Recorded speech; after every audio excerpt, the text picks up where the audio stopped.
Hello दोस्तों, मैं राकेश। आप सभी का आर के नॉलेज चैनल में स्वागत है। आज हम पॉलिटी के महत्वपूर्ण प्रश्न देखेंगे जो हर एग्जाम में पूछे ही जाते हैं, विशेषकर पीसीएस के क्वेश्चन हैं सभी। देखते हैं, पहला क्वेश्चन कह रहा है कि मनमोहन सिंह के संबंध में निम्न में से कौन सा कथन सही नहीं है।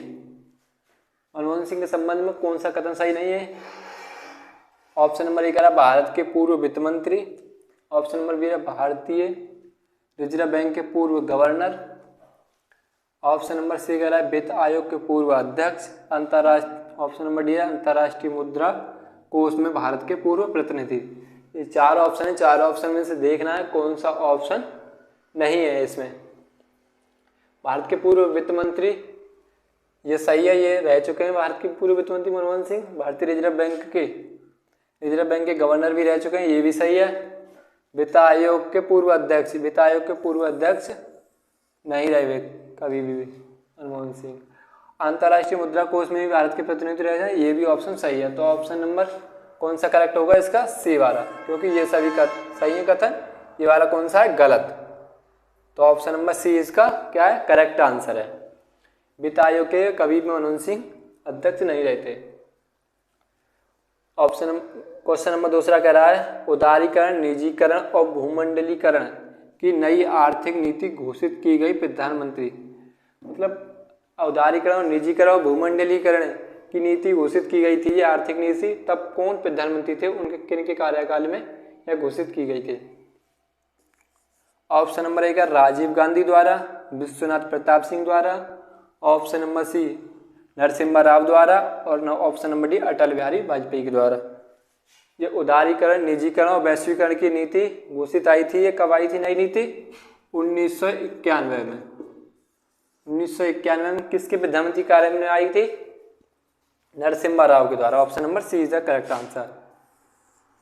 पीवी नरसिम्हा राव के द्वारा ये नई आर्थिक नीति आई थी 1991 में। तो इसका करेक्ट आंसर कौन सा होगा? सी। ये कब पूछा गया है? यूपीपीसीएस 2015 में। तीसरा क्वेश्चन कह रहा है कि लोक लेखा समिति अपनी रिपोर्ट प्रस्तुत करती है। यूपीपीसीएस मेंस 2015 में आया हुआ क्वेश्चन है ये। लोकसभा अध्यक्ष, लोकसभा में, राष्ट्रपति कार्यालय में, वित्त मंत्रालय में, प्रधानमंत्री के कार्यालय में जो लोक लेखा समिति होती है उसमें कितने सदस्य होते हैं? 22 सदस्य होते हैं। और उसमें से 15 सदस्य होते हैं, वो किससे होते हैं? लोकसभा से। 15 सदस्य लोकसभा से और 7 सदस्य राज्यसभा से।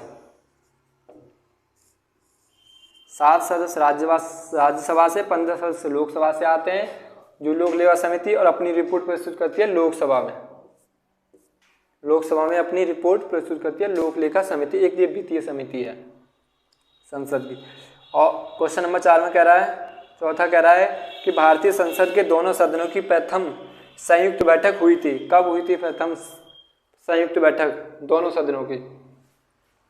ऑप्शन नंबर ए दहेज उन्मूलन विधेयक के संबंध में। Option number B Hindu code विधेयक के संबंध में। ऑप्शन नंबर सी बैंक राष्ट्रीयकरण विधेयक के संबंध में। ऑप्शन नंबर डी स्वर्ण नियंत्रण विधेयक के संबंध में। 4 ऑप्शन है, 4 ऑप्शन में से कौन सा इसका करेक्ट आंसर होगा? ए। दहेज उन्मूलन के संबंध में ये प्रथम बार संयुक्त बैठक हुई थी संसद की। कब हुई थी ये?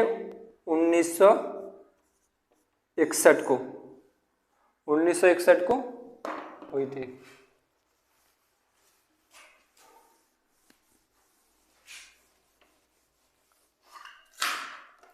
अभी तक 3 बार संयुक्त बैठक हो चुकी है।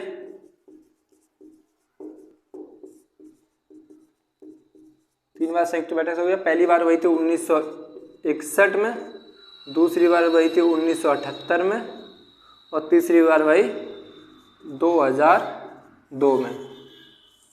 ये किसके संबंध में हुई थी? पोटा के संबंध में। पोटा के संबंध में 2002 में संयुक्त बैठक हुई थी संसद के दोनों सदनों की। और एक पहली बार जो 1961 में हुई थी दहेज उन्मूलन विधेयक के संबंध में, और 1978 में हुई थी बैंक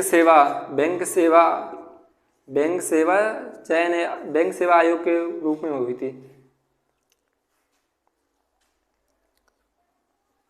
बैंक सेवा आयोग के संबंध में 1978 में हुई थी ये दूसरी बार। अभी तक कितनी बार हो चुकी है? 3 बार संयुक्त बैठक हो चुकी है संसद के दोनों सदनों की। अगला क्वेश्चन देख रहे थे। अगला संसद में शून्यकाल का समय है। शून्यकाल है वो, उसका कौन सा टाइम है? उसमें शून्यकाल होता है। शून्यकाल संसद में भारत की देन है। किसकी देन है? भारत की देन है। शून्यकाल होता है संसद में, भारत की देन है। क्या होता है? ऑप्शन नंबर कह रहा है सुबह 9 बजे से 10 बजे तक, सुबह 10 बजे से 11 बजे तक, सुबह 11 बजे से दोपहर 12 बजे तक, और दोपहर 12 बजे से पर है 1 बजे तक। कितने टाइम होता है इसका? ये काल होता है संसद में शून्यकाल, तो कितने बजे होता है ये? दोपहर 12 बजे से 1 बजे तक। ऑप्शन नंबर डी इसका क्या है? करेक्ट आंसर है। कितने टाइम होता है? 1 घंटा, अधिकतम 1 घंटा, 1 घंटा का होता है। आगे क्वेश्चन देखते हैं। हमारा छठा क्वेश्चन कह रहा है राज्यसभा कैसे भंग होती है? जो राज्यसभा है वो कैसे भंग होती है? सभापति का कार्यकाल पूरा होने पर, राष्ट्रपति 5 वर्ष बाद भंग करते हैं, लोकसभा के साथ स्वतः भंग हो जाती है। ऑप्शन नंबर डी है उपर्युक्त में से कोई नहीं। राज्यसभा है वो कैसे भंग होती है ये बताना है। इनमें 4 ऑप्शन है, 4 में से कौन सा सही है? डी, उपर्युक्त में से कोई नहीं। राज्यसभा कभी भी भंग नहीं होती। राज्यसभा एक कैसा सदन है? अस्थायी सदन है। कैसा सदन है? अस्थायी, अस्थायी सदन है। ये कभी कैसे भंग नहीं होती, चाहे कुछ भी हो जाए।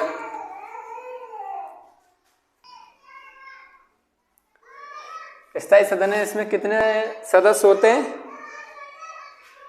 245 सदस्य होते हैं और 12 सदस्य राष्ट्रपति इनको क्या करते हैं? मनोनीत करते हैं। जो साहित्य, खेल कूद वगैरह कला से आते हैं जो व्यक्ति, उनको 12 सदस्य मनोनीत कर देते हैं राष्ट्रपति। और कुल कितने सदस्य होते हैं? 245। ये एक परमानेंट कैसा सदन है, ये कभी भी भंग नहीं होता है। अगला क्वेश्चन कह रहा है लोकसभा का पहला आम चुनाव कब हुआ था?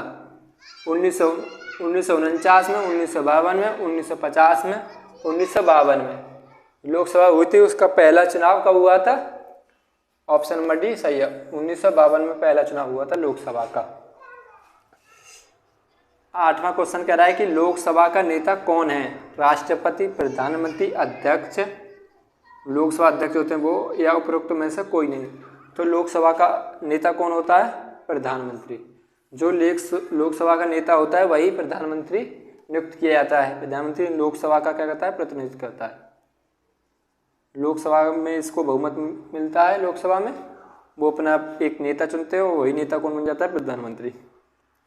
क्वेश्चन नंबर 9 कह रहा है कि भारत के संविधान के अंतर्गत एक धन विधेयक को प्रस्तुत किया जाता है। जो धन विधेयक है वो कहाँ प्रस्तुत किया जाता है? राज्यसभा में, लोकसभा, लोक लेखा समिति में, लोकसभा में, या लोकसभा और राज्यसभा में एक साथ, मतलब दोनों में प्रस्तुत किया जाता है, या फिर लोकसभा में, लोक लेखा समिति में, या राज्यसभा में।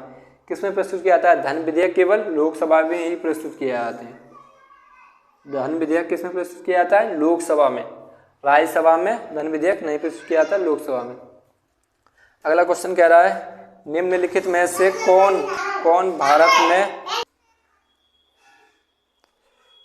10वां क्वेश्चन कह रहा है कि निम्नलिखित में से कौन सा भारत में भाषा के आधार पर पहला राज्य बना था? Kerala, option number A, option number B Andhra Pradesh, option number C Madhya Pradesh, option number D Uttar Pradesh. भाषा के आधार पर पहला राज्य भारत का कौन सा बना था? आंध्र प्रदेश। कब बना था? 1 अक्टूबर 1953 को भाषा के आधार पर पहला राज्य बना था आंध्र प्रदेश। आइए हम 11वां क्वेश्चन देखते हैं। नए राज्य के गठन की शक्ति निहित है। नए राज्य के गठन की शक्ति किसमें निहित है? ये सवाल ईपीपीसीएस 2018 में आया हुआ है। ये ईपीपीसीएस मेन से 2008 में। ऑप्शन नंबर ए संसद में, राष्ट्रपति में, मंत्रिपरिषद में, राज्य पुनर्गठन आयोग में। कौन सा सही होगा इसमें? संसद। संसद इज द करेक्ट आंसर। नए राज्य के गठन की शक्ति किसमें निहित है? संसद। संसद चाहे तो कोई राज्य में कोई नए राज्य गठन कर सकती है, सीमा में चेंज कर सकती है। जो करेगी वो कौन करेगी? संसद ही करेगी नए राज्य के बारे में। 12वां क्वेश्चन है, छत्तीसगढ़ राज्य स्वरूप में आया। छत्तीसगढ़ राज्य का मतलब स्वरूप में आया गठन कब हुआ था? ऑप्शन नंबर क्या रहा है? 1 नवंबर 2000 को, ऑप्शन नंबर बी 9 नवंबर 2000 को, ऑप्शन नंबर डी सी 10 नवंबर 2000 को, ऑप्शन नंबर डी 1 जनवरी 2000 को। छत्तीसगढ़ राज्य आया था 1 नवंबर 2000 को। इसका क्या है? ए करेक्ट आंसर है। 9 नवंबर 2000 को गठन हुआ था उत्तराखंड का। उत्तराखंड राज्य कब गठित हुआ था? 9 नवंबर 2000 को। अब 15 नवंबर है इसमें, 15 नवंबर 15 नवंबर को झारखंड राज्य का गठन हुआ था 15 नवंबर को। सन 2000 नवंबर में 3 राज्य गठित हुए थे। 1 नवंबर को छत्तीसगढ़, 9 नवंबर को उत्तराखंड उत्तर प्रदेश से कटकर, ये बिहार से कटकर, और फिर ये 15 नवंबर को झारखंड। इन 3 राज्यों का गठन हुआ था सन 2000 में। अगला क्वेश्चन क्या है? 13वें संविधान के किस अनुच्छेद में कानून का समान संरक्षण प्रावधानित है? कानून का समान संरक्षण कौन से आर्टिकल में? अनुच्छेद 12 में, अनुच्छेद 14 में, अनुच्छेद 15 में, अनुच्छेद 17 में। अनुच्छेद कौन सा इसका करेक्ट आंसर? अनुच्छेद 12। कानून के समक्ष समानता, समता का अधिकार, समता का अधिकार है वो आर्टिकल 14 में। समता का अधिकार आर्टिकल 14 में। दोस्तों वीडियो अच्छी लगे और चैनल को सब्सक्राइब करना मत भूलना। Thank you.